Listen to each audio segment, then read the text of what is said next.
Welcome back to Unlocking the Law, everybody, a podcast where we tell authentic stories about the law, break down barriers you may have to working with attorneys, and explore topics of interest to businesses and communities. We try to do it in a modest way, mix in a little humor when we can. I'm your host, Brandon Grisco, here at the law firm of Fosson and Grisco. Joining me today is Tyler Vines. Tyler and I worked together for a number of years at the Livonia Police Department before I ran off to become an attorney. Tyler, thank you for your service, of course, to the community. Although a 10-plus year veteran of the department, Tyler is here in his capacity as the president of the Livonia Police Officers Association. And they've got some things going on in town right now. There's a huge kerfuffle based on the fact that you guys need a new police department to work out of. So that's going on. And then on top of that, they have an operating millage for public safety that is coming up in August. And so as a former police officer myself and somebody that volunteered to work on the original millage campaign, I suppose, when it would have been maybe in like 2011 or something like that. But stay tuned today, folks, to find out why we need to fund the force. And that's the police force and the firefighting force, of course. So that's what we're here to do and talk about, folks. Tyler, welcome. Tyler, tell us a little bit about yourself and your career trajectory. Yeah, so as stated, my name is Tyler Vines. I'm the president of the Livonia Police Officers Association. I'm coming up to my 14-year anniversary here soon. Been in patrol my entire career. I'm an instructor for a couple things, do some training, work at the police academy, try and teach the next generation of kids coming into the force. That's more or less my resume. All right. And when, I know it's very recent, but when did you become the president for the association? I formally took over on February 2nd of this year. So not even 2 months yet. So thrown right into it. You could say that. And I think, I could be wrong about this, and this was, as far as I know, this was just a rumor that I heard, but you are also the, like, Batmobile grappling hook, yank the axle off the car guy. Is that right? Yes, that would be me. Yes, you can put a face to it now. Yeah. I don't know if I just outed you, if I was supposed to do that or not, but so that's pretty cool. So what's the deal with that new piece of equipment? Well, it's new to Michigan and the northern area. I believe we are the first agency with a legitimate winner that has it. It's fairly popular down in Arizona where the inventor is. He's in the Phoenix area, I believe. Border Patrol uses it a lot. So they have a lot of deployments down south, just nothing up north. So for us northern people, it's a new thing and exciting, but it has been around for a while. So I don't know if it's like secret, and you don't want the bad guys or whatever to know about it, but like, how does it actually work? Can you talk about it or no? Yeah, I can talk about it. So it's basically a bumper attachment. It consists of arms that lower. There's a control box inside the vehicle that has toggle switches, and we manipulate the bumper up and down. But essentially, there's arms that unfold out of the bumper. There's a netting attached to the arms, and there's also a high-strength, I guess you call it like a tether strap of some kind. I think it's rated for like 20,000 pounds. But that strap is connected to the vehicle, which connects to the netting, and then the netting is driven into the suspect's tire, and the netting wraps around the tire, and that's how it all comes to a stop and works. Wow. Well, when I saw the video, and we'll have to see if we can find like a clip of it somewhere to like insert here so people could see just how cool exactly this thing is. But I just remember thinking to myself, like, that's the type of service that we get here in Livonia. You know what I mean? Yeah, that's what we try and do. We've had 2 deployments actually. Good. Both of them were very successful and safe. And the other deployment was for a drunk driver that was all over the road. So, the device legitimately can save lives. So this is a law podcast. It's called Unlocking the Law. So I do try to like pepper in for people watching sort of some general legal principles here and there. But as you can imagine, all sitting at home, police chases can be risky propositions for police departments and local governments. If you can imagine, if you're in a high-speed chase, and as the police officer, if you cause an injury or something like this, then this obviously can lead to liability for the municipality. The good guys can get injured. Now you've got workers' compensation liability. bystanders can be injured. That's its own level of liability. The bad guy can get injured, and that also has liability implications for constitutional issues and things like that. So I think there's a view among some that, hey, maybe it's just better not to chase, right? In a lot of cases, and I think we're probably seeing a lot of departments moving more to that model, unless you have like a very serious felony.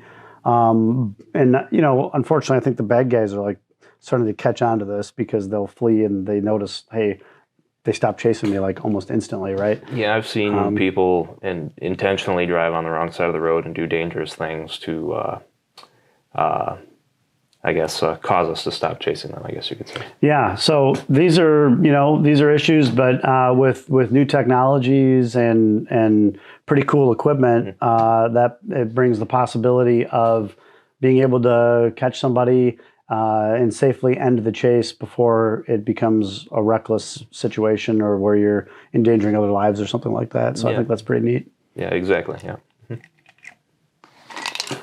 Excellent. Well, we probably should at some point get into talking a little bit about the union and about the millage and things like that. Would you say, like, I know there's been a shakeup in the union leadership.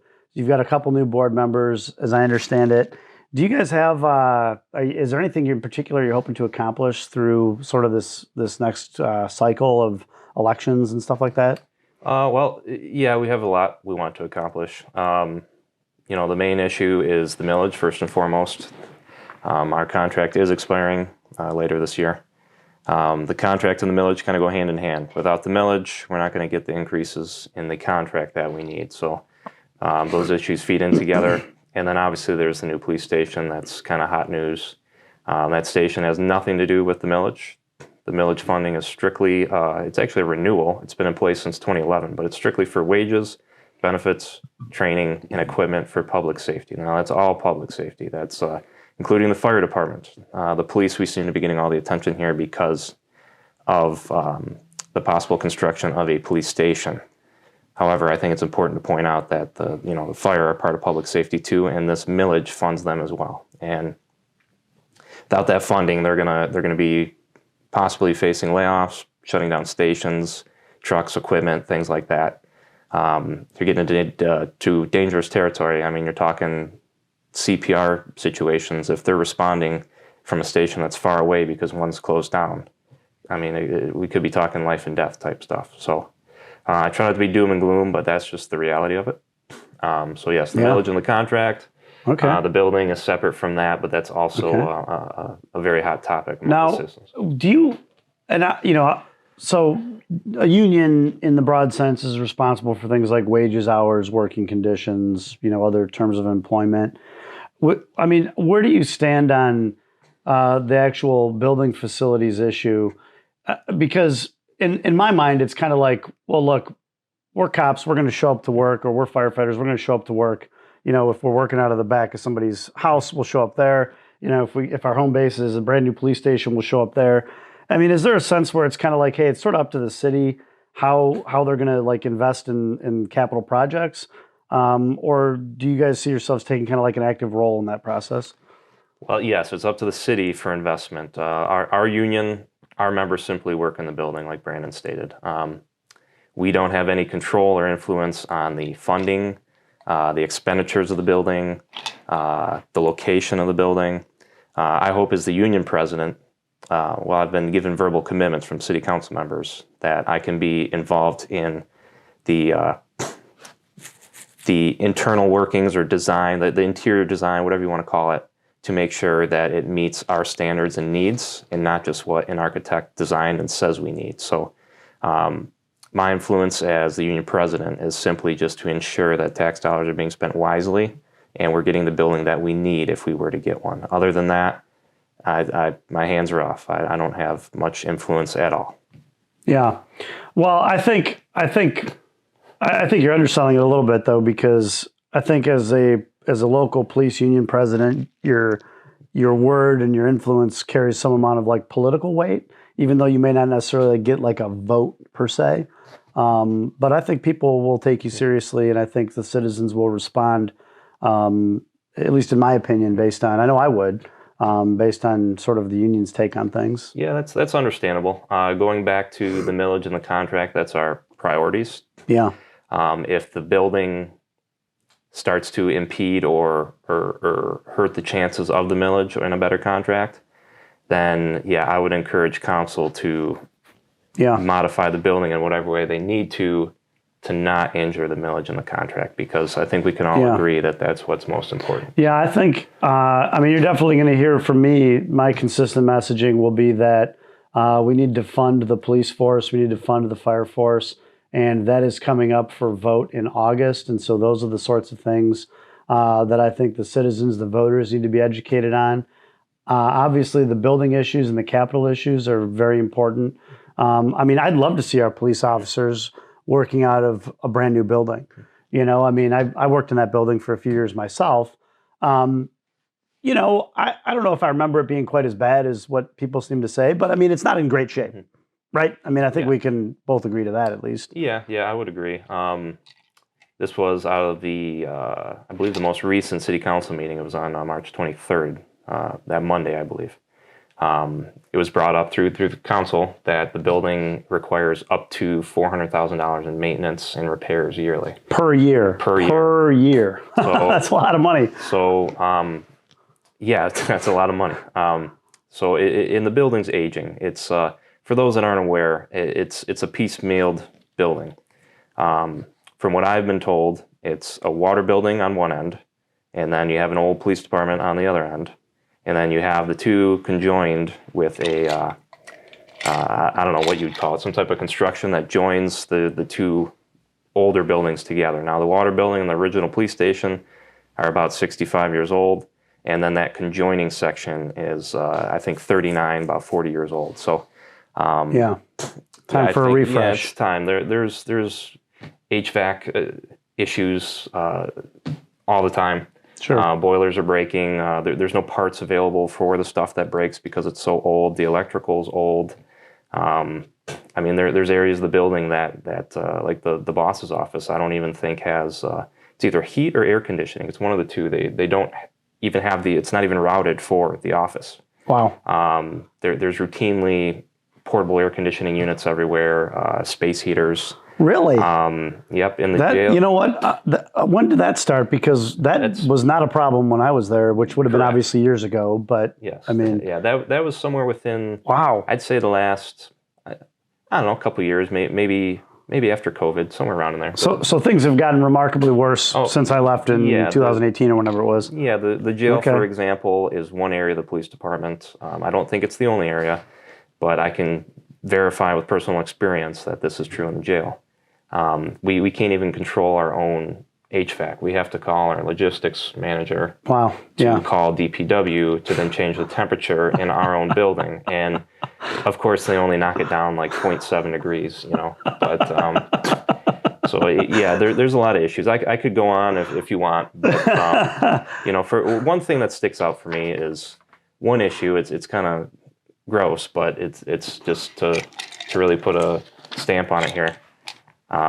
You know, and you just can't even plan for things like that. I can't even make this up. The urinal in the men's locker room, there was a pipe somewhere within this urinal system. There's, I don't know, about 4 urinals there, and the wall's 10 feet wide. One of the pipes had a failure, and it was leaking urine in the wall until it reached a couple feet until it was discovered. The building. So you see me laughing, but it's more like it's kind of like a morbid laughter. Like it's obviously not actually funny, but like you get to a certain point where what else can you do? But you kind of have to like laugh it off, right? Yeah. I understand that. Yeah, and it's for those that think renovation is a possibility. It's just not feasible. I mean, we'd have to fix everything. We'd have to tear down the whole place. You know, for example, the locker rooms, you know how small those are. Yeah. You know, they're lockers. Tight. The lockers are, I don't know, maybe a foot wide. With the amount of gear and everything we have, it's just you can't even fit all your stuff in there. And to expand that, well, I mean, to get bigger lockers, you're going to need a bigger area, right? Because if we get lockers that are 3 times the size, we need 3 times the space now, right? Yeah. So that's one example. We're going to have to knock down everything around this locker room and then we're going to have to, it's going to bleed into other neighboring areas of the locker room. And then before we know it, it's a domino effect, and we've torn down the whole police station. Yeah, I don't, I think Councilman McCullough was the one that said, at the council meeting the other day, like operating under construction is generally not something that you want to do. Yeah. I'm just an attorney, a former cop. What do I know about cooking a shirt? For that little Seinfeld reference for anybody paying attention. But, but it seems to make sense to me that it would not be an ideal situation to kind of operate while the building's under construction. Oh, yeah, that's obviously another huge problem. I mean, I don't know how dispatchers are going to, work in a construction zone. If you have to call, hopefully they can hear you all right. That's a good point. And I mentioned this in the council meeting. That glass that you see, it's at all the desks now. There's 3 desks when you walk into the station. But the glass just at the patrol desk, I don't know, I think it took like a month or 2. But the inconvenience of just putting one pane of glass at one desk was just, it was a lot. And not to mention, you would have been here for this, the jail, when they repainted the jail. Remember that? Oh my gosh. Yeah, I remember that. Just repainting the jail took our jail out of painting. service. Yes. Right. It took our jail out of service for at least a month or 2. We had to have jail officers assigned to a different police department. Officers that made an arrest had to transport to the separate police department. I completely forgot about that until you just mentioned it. I do remember having to drive out to, I don't even know where, to go deal with that. Yeah. So now you have Livonia officers stationed in a separate station, and then you have Livonia officers transporting out of the city to a different jail. You got Livonia officers trying to book people, abiding by our policies in a different building's policy. There was property issues. The property just got lost. There was all kinds of problems. And then you got officers outside of the city, and if something happens, now we got resources out of the city. And then you got, for the report property, you got them going from one station, coming back to the other station. It's just... So that would be like the reality of trying to operate under construction is, you've got resources spread a little bit too thin. I mean, I'm just kind of supposing here, but it sounds like you would have resources spread pretty thin. You got people kind of all over the place, and it just sort of creates an unworkable situation. Yeah, that's a good summary. Yeah.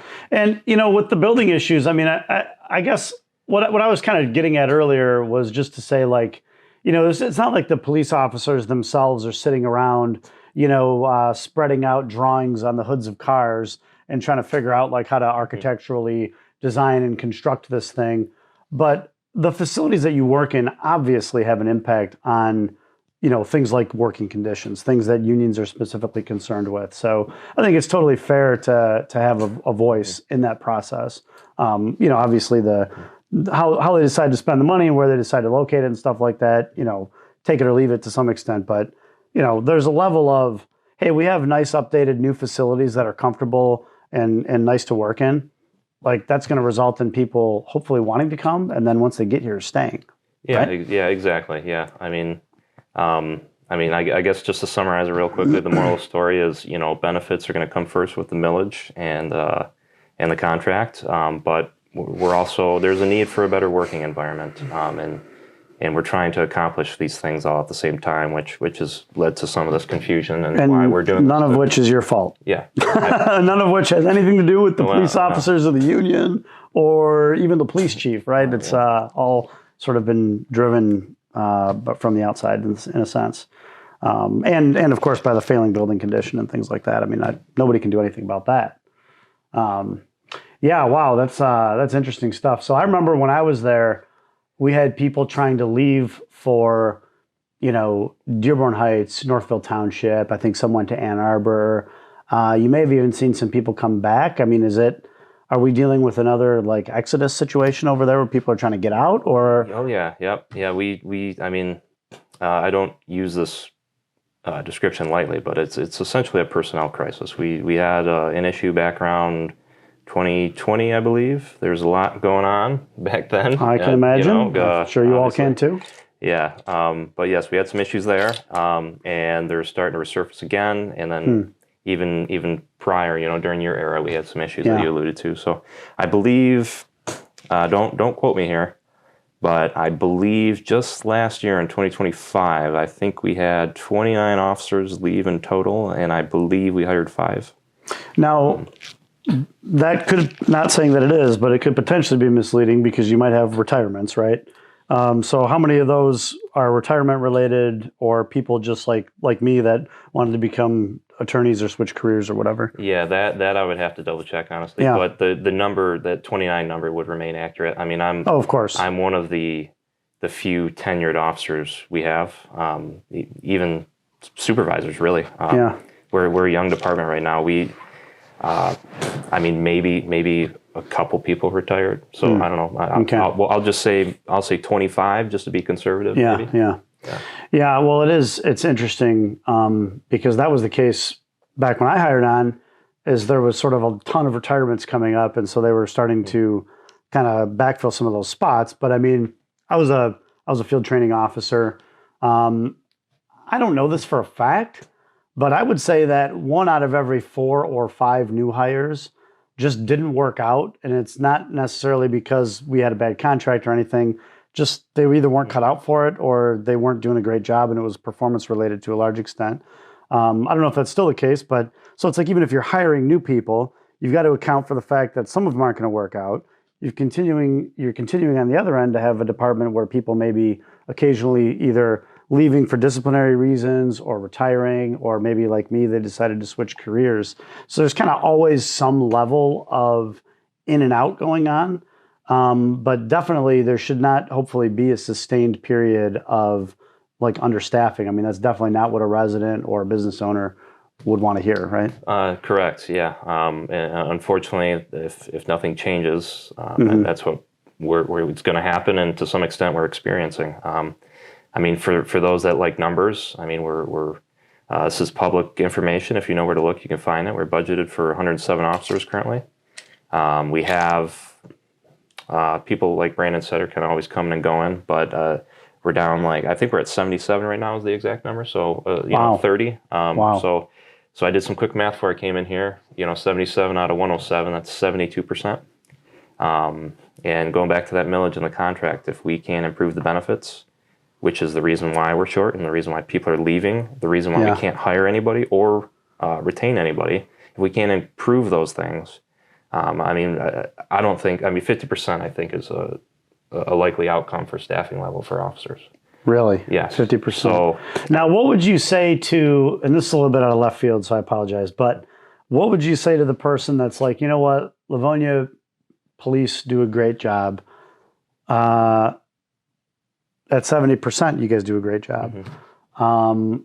What's the delta? Like, what's the reason for the higher staffing? I guess if you guys are doing such a good job at what is 70%. So what it takes for 70% to operate as if they're 100% means people aren't going home. They're not spending time with their family. They're working when they're exhausted. Yeah, they're getting forced on overtime. Right. It's just not doable. Sure, you can do something like that in the short term. Mm-hmm. But it's the fact that there's a shortage in itself makes people leave because their days off get moved. Right. Their vacations get taken away.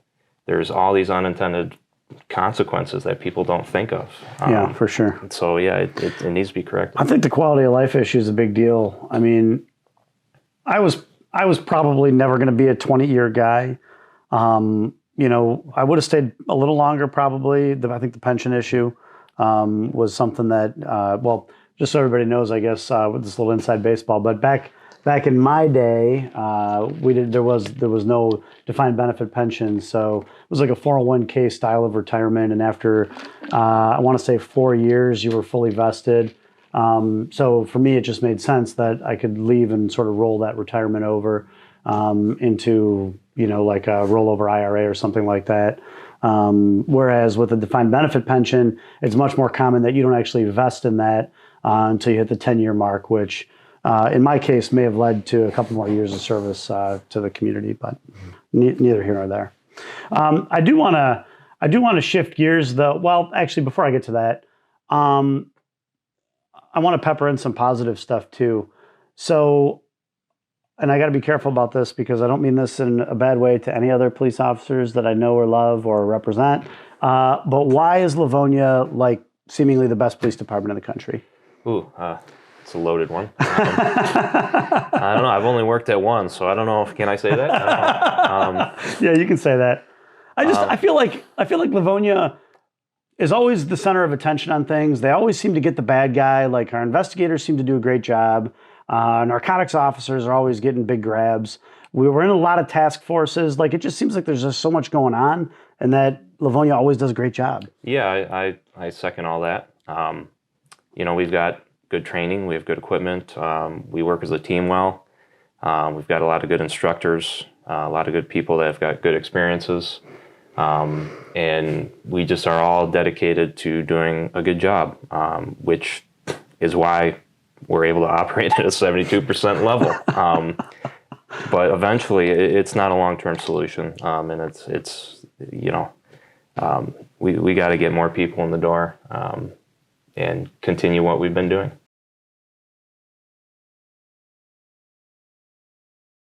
Well, everyone, thank you for watching. Thank you for listening. Here at Unlocking the Law, we know how important it is to stay up to speed on current events in your community. And so we do try to blend legal principles into what's actually going on out there. And folks, I cannot stress it enough. If you're a Livonia voter, you need to fund the force. That's the police force and the firefighting force. So vote yes if you're a Livonia voter. Vote yes to renew the public safety millage in Livonia come August. This is going to fund necessary operations, training, equipment, etc. for law enforcement and for the firefighting force in Livonia. Now, Tyler and I went on for some time in this video. You can obviously see that he's a wealth of information on the inner workings of law enforcement and public safety.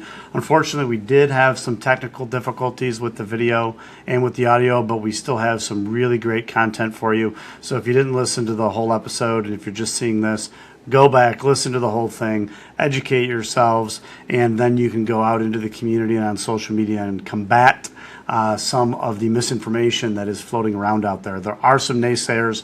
There are some people who do not want a well-funded public safety force in the city of Livonia. So don't be like those people. Be like the people that want to fund the force. Now, stop. Before you go, if you want me to keep doing these videos, these podcasts, I need support. Like, comment, subscribe, leave us a review, share the episodes, do all the things, all of those things. Please do them. That will let me know that you want me to keep making excellent content like this. We love bringing you the content, so show us some love and let us know that you want us to keep it going. Thank you from the bottom of my heart for watching, listening, and stay tuned for even more from Unlocking the Law. Folks, the best is yet to come. Stay tuned. Thanks.